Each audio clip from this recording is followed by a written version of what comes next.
quando o crente recebe a promessa. E o diabo está sofrendo o teu ouvido, dizendo: mas pastor Jesus, você não vai receber não. Quem profetizou foi a carne.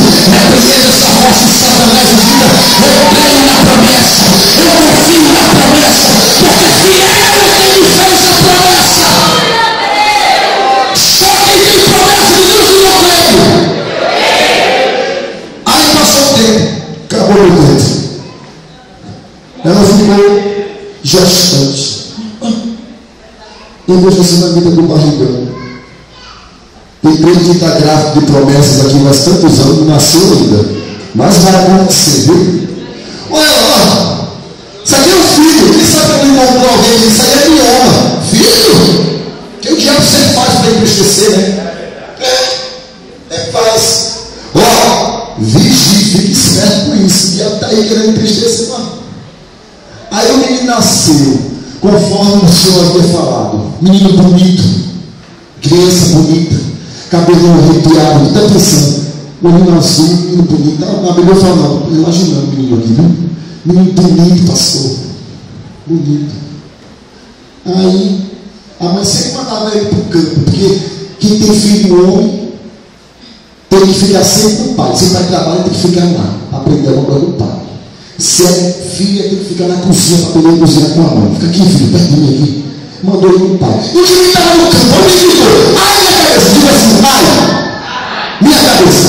O menino gritou 3 vezes: ai, minha cabeça, ai, minha cabeça, pai, ai, minha cabeça. O menino desmaiou. O pai disse: não está doendo, porque, né, quando o menino está brincando, está alegre. Quando está doendo, é hora mesmo que fica alegre. O pai não quer nem saber. Manda para a mãe. Quando o menino chegou na mãe, ao meio-dia a criança morreu. Não está aí no texto. Agora, para concluir, que não vai dar para terminar essa pregação aqui, esse texto muito grande, porque só para concluir aqui, finalizar, o menino morreu. Ao meio-dia ele morreu. Sabe essa minha vida fez? Repita comigo, eu tenho esse costume lá do norte. Diga assim: quem confia, não, mais alto, quem confia, não se desespera.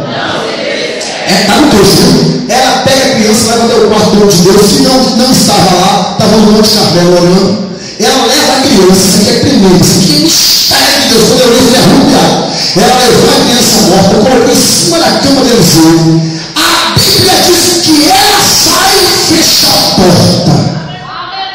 Passou quando eu li isso, eu falei: Jeová, não estou entendendo. Peraí. Você já saiu para socorrer alguém? Já aconteceu algum problema na sua casa? Uma ligação você recebeu? Quem nunca saiu e deixou tudo do jeito que estava? Se alguém passa mal, você vai sair, vai fechar a porta? Vai? Me seja sincero, senhor. Não. Ela saiu. O menino estava morto, ela saiu e fechou. Quando eu li isso, Jeová disse assim: o segredo da vitória é fechar a porta. Você está falando demais. Sabe por que você não recebeu? Porque você está abrindo a boca demais, viu? Sabe o que acontece? Você morde a sua boca. Fecha a porta. Você está contando seus problemas para os outros demais. E para Jesus nada. Você está contando seus problemas demais para os outros. Você quer receber a bênção? Diga para o seu irmão aí: fecha a porta. Fecha a porta, meu irmão. Está falando demais. Fechou a porta. Ela mandou um jumento e foi para o Carmelo.